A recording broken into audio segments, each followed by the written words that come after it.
Hey, what's up? This is Chosen, and I have finished the GURPTUK Fusion, maxed him out, booked him, done his masteries, geared him up, all that good stuff. I'm going to show you kind of what he's capable of in my initial testing and kind of give you some of my thoughts now in hindsight that I've kind of finished everything I needed to do for the Fusion and give you some input as soon as possible. So let's get into it. Alrighty, so I got super lucky and I had the 4 epics saved up in my vault that were required for the Fusion. So I was able to speed run the Fusion and get it done in about 45-50 minutes today on stream. So that was fun to kind of rush through it and get it done. Lucky to have the potions saved up and the epics saved up. So the Fusion will be much harder if you are not in an end game position where you have resources saved up and have epics in your vault. But just remember that everything is kind of walked through right here in terms of the events being laid out, and at least we are getting artifact enhancement events coming here, because I know it's been a while since we've had those and the community's been kind of itching to upgrade some artifacts and get some rewards for it. So those are coming as part of the Fusion. Keep an eye on those events and you should be able to do the Fusion if you've got enough resources and kind of manage things well, hopefully, and I can kind of show you what he's capable of and talk about things here. But first, a quick refresher course about his kit. The A1 is going to be a multi-hitter that places continuous heal, but only for allies that are currently under a poison debuff.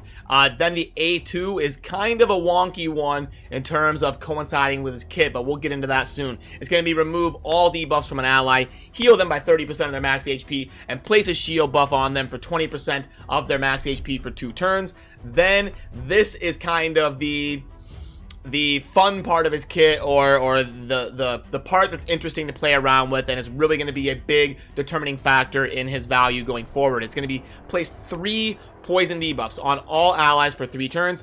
These debuffs cannot be resisted or blocked. So even if you have blocked debuffs, he's going to place them on your champions. Also, we can book this to a 100% chance of placing a block buffs debuff on all enemies for 2 turns. That last part is extremely good in dungeons, faction wars, and the arena. Placing a block buffs for 2 turns on a 3-turn cooldown is very good in those scenarios. We've got the passive. This is also kind of synergizing with that A3, which is the big part of his value, and this is why. Allies under poison inflict 7.5% more damage for each poison debuff on them, stacking up to a maximum of 30%. This damage increase applies to all of their skills. Also increases ally resistance by 15 for each poison debuff on them. So today on stream, I brought in a Septimus and I pulled out a spreadsheet, charted a few runs just to make sure this was functioning properly, and even working with abilities that scale off of enemy max HP. And what I found out, kind of playing around with it live with the chat and kind of running the numbers, is this is functioning properly, and it does work with enemy max HP abilities like Septimus. He was hitting, I think in my testing it was like 22% harder, and he had 3 poisons. So if I had a larger sample size, it would have been the 22.5 that you would expect from 7.5 times 3. So this does work properly and scale even with abilities like Cold Heart and Royal Guard and Septimus. I tested it just to be sure.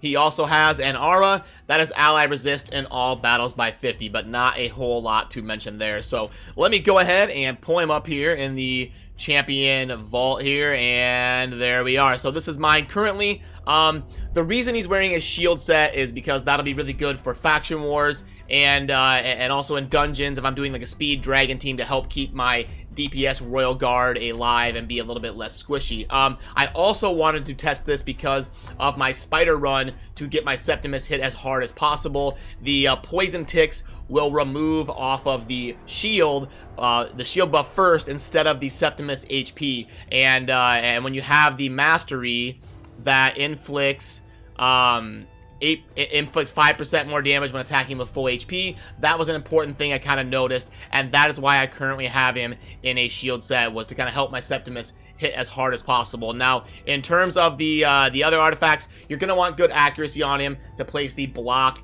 buffs debuff on the enemies, and getting anywhere over 200 should be fine for those dungeons and for faction wars, but the more the better, and all of that. So you don't need a whole lot of damage dealing stuff on him, in my opinion. Not a whole lot of crit rate, crit damage, or attack, you can kind of build him a little bit more tanky with some accuracy and some pretty good speed. And you're going to want to get him speed tuned properly to kind of fit within the rotation of your team. And as we look at his kit, something interesting about the A2, you can use this in a clan boss scenario to cleanse the stun of the clan boss.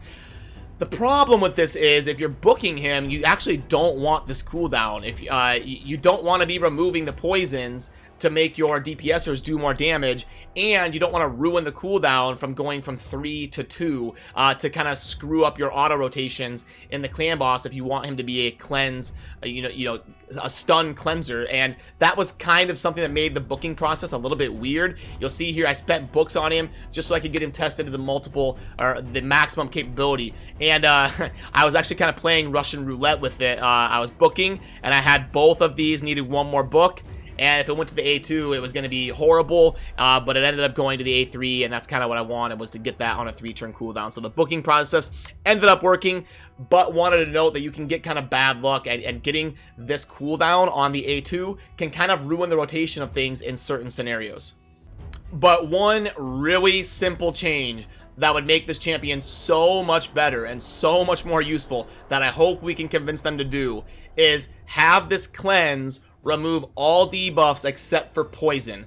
That would make this A2 so much better. And also maybe have the maximum books take it from 4 turns to 3, so that even when it's max booked, if you get bad luck during the booking process, you can still use him as an auto cleanser in a clan boss scenario. And again, when you remove those poisons that he placed, that's kind of defeating the whole purpose of his kit. The whole purpose of his kit is to place poisons, synergize everything, get everything functioning nice and how you want it, and then be able to nuke things down because of the buffed damage. And then he has the A1 to kind of help counteract the damage that he's dealing to his own friendly fire teammates.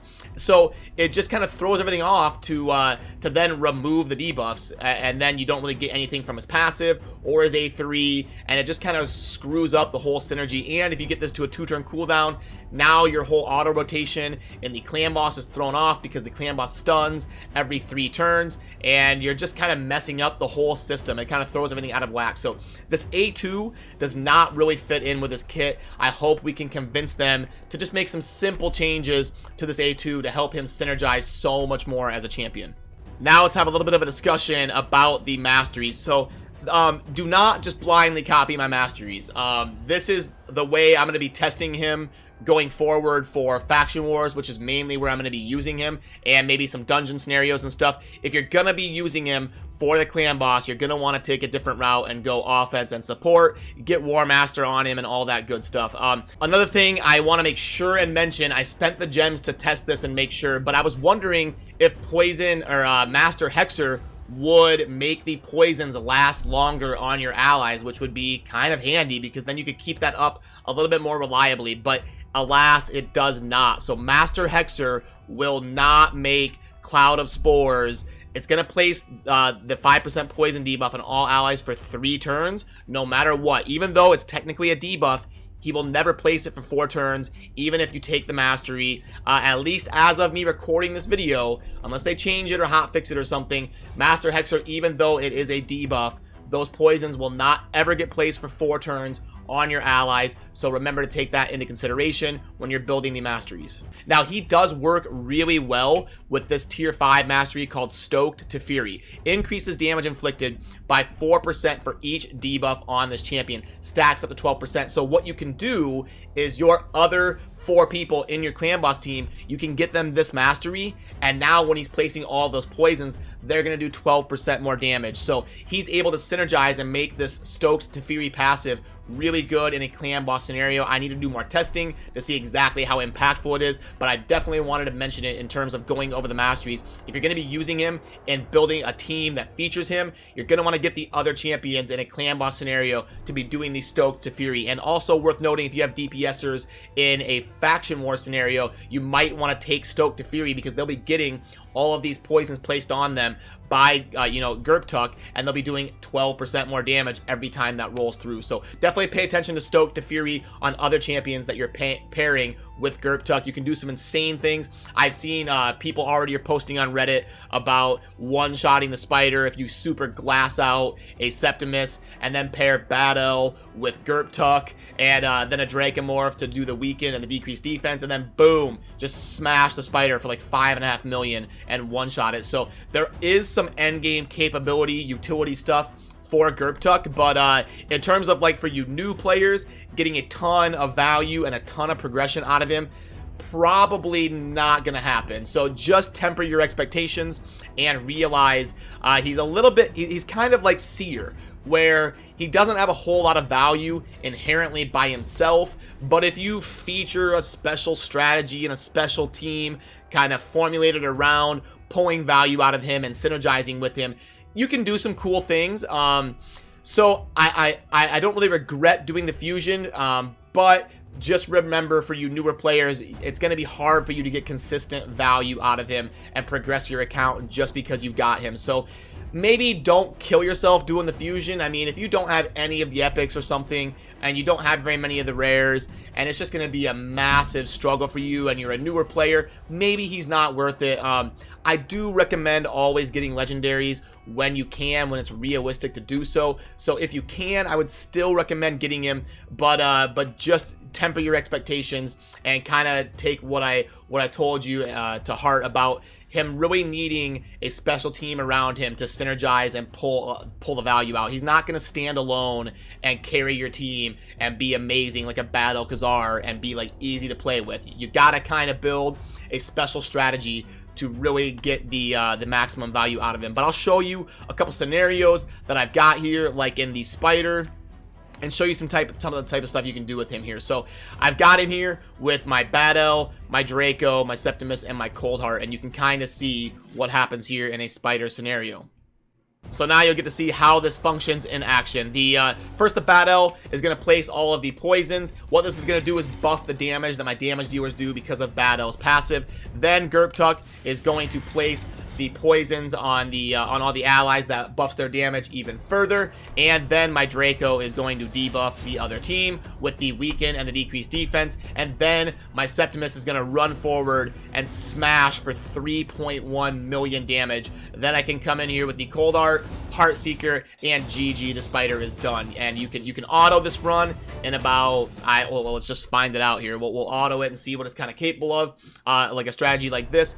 It's not the spider team that I typically use. I've got a double Septimus strategy that I do in 11 seconds that I've kind of optimized for the end game, but I'll let you kind of see what this does on auto. The Coldheart is going to mess up and do her AoE, but she'll come around on the second rotation and slap the spider for you know, the Heartseeker right in the face and put an end to the fight. And there it is. So yeah, you can do 23-second runs with this type of strategy here, or you can do the one-shot strategy. I'm sure it would be a lot faster, but you know, like I said earlier, he's kind of more like an end game type synergistic style with other really good champions. So unfortunately, if you don't have, you know, your Royal Guards and your Dracomorphs and your Septimus and your Battles, it's going to be hard for you to get the type of value that I can get out of him in these runs. I'll also show you a Dragon run and how hard people can hit with him. This is kind of a team I put together. Just Royal Guard, Dracomorph, GURPTUK, Kymar, Zavia for the detonations. I didn't want to use Battle because he's constantly cleansing, which nerfs the damage of my Royal Guard and my Zavia instead of having the poisons on them. So I didn't want the cleanse. You could probably tune it to perform fine if you really sat down and designed a perfect strategy around it, or even manualed your Battle. But you'll see here when I get to the Dragon and he's placing those poisons, how hard I can hit on the Dragon. Alright, so we've got the Draco debuffing, and then the Royal Guard, the Zavia, Kymar, and we get through the wave. So now we are here on the Dragon, and let's see how hard we can get things to hit for. So there is our poison ability. There's Zavia, and we've got the decreased defense, and boom, 824,000 from the Royal Guard there. And we're placing the poisons again, buffing the damage. Kymar resets, And I didn't get to see what that one hit for. I think it was like 800,000, but you could definitely get your Royal Guard to hit for over 1 million if you had another bonus, like a Bad Alcazar or something, but pretty fast. I did this a couple times off camera. I saw like a 36 seconds. This one was a 42. You can do some interesting stuff in using him to help out your team, but like I've said, 2 or 3 times, just realize you're not going to get a ton of value out of him in terms of like progressing a new account. He's a little bit more geared towards super put together and customized strategies. So I wanted to get this out there as soon as possible and let you guys know exactly what I think about the Fusion, and after booking him and kind of how I would change him. Again, his A2 really needs to be changed in my opinion. It does not synergize with his style. The cooldown maxed out should be 3 turns so that you can use him in a cleansing scenario for the clan boss, and it should remove all debuffs besides poison from the ally. That way it's not ruining the synergy of his kit. So I hope they do that. I hope they listen. I hope they kind of change some things to make him synergize a little bit better, and if they do, I think he's got some potential to perform pretty well in clan boss scenarios and dungeon teams and all of that. So also remember, don't blindly copy my masteries. Make sure and go a different route if you are going in a clan boss scenario, and use Stoke to Fury to kind of pair with your other damage dealers. So yeah, it's gonna kind of do it for this video. I hope this helped you, kind of giving some insight into having him maxed out and a hindsight perspective on after the Fusion. And definitely let me know what you think down in the comments. I always enjoy hearing your guys' opinions. So yeah, as always, thank you for watching. Have a good rest of your day. Peace.